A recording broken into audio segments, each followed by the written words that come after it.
नमस्कार. महत्त्वाची बातमी समोर येते. कोलार समाज पुरोगामी सामाजिक संघटनेचा स्तुत्य उपक्रम. विद्यार्थ्यांना शालेय साहित्य वाटप. शेतकरी, कष्टकरी आणि सर्वसामान्यांच्या प्रश्नासाठी आयुष्यभर संघर्ष करणारे सांगोला तालुक्याचे विश्वविक्रमी आमदार लोकनेते भाई गणपतराव देशमुख यांच्या 5व्या पुण्यतिथी निमित्त व 99व्या जयंतीनिमित्त कोलार समाज पुरोगामी सामाजिक संघटनेच्या वतीने गुरुवार दिनांक 20 ऑगस्ट 2026 रोजी विविध सामाजिक उपक्रमांचं आयोजन करण्यात आलं. या सामाजिक बांधिलकीचा एक भाग म्हणून सोनलवाडी, अजनाळे, यलमार, मंगेवाडी आणि वाडेगाव येथील जिल्हा परिषद प्राथमिक शाळेतील विद्यार्थ्यांना शालेय वस्तूंचे वाटप करण्यात आले. या उपक्रमातून विद्यार्थ्यांना शिक्षणासाठी आवश्यक शालेय साहित्य उपलब्ध करून देण्याबरोबरच त्यांच्यामध्ये शिक्षणाची गोडी निर्माण व्हावी अशी त्यांचा शैक्षणिक प्रवास अधिक आनंददायी व्हावा हा उद्देश होता.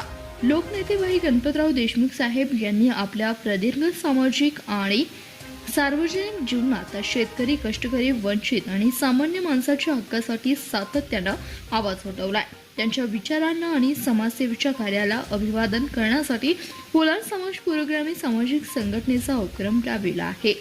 शिक्षण हीच प्रगतीची खरी वाट असून गरजू विद्यार्थ्यांना मदतीचा हात देणं हीच खरी सामाजिक सेवा आहे. या भावनेतून करण्यात आलेल्या या उपक्रमाचे विद्यार्थी, पालक, शिक्षक आणि ग्रामस्थांकडून कौतुक करण्यात येत आहे.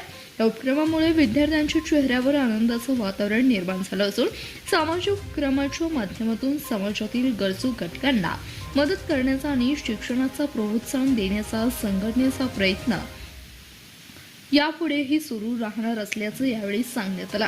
या प्रसंगी कोलार समाज पुरोगामी सामाजिक संघटनेचे अध्यक्ष मान्य श्री मानाप्पा भडंगे, माजी मुख्याध्यापक सचिव बिरू भडंगे, सहसचिव हरिभक्त पारायण केशव हेगडे महाराज, उपाध्यक्ष विठ्ठल गेसगे, संघटक जनार्दन ऐवळे, कार्याध्यक्ष भारत जावीर,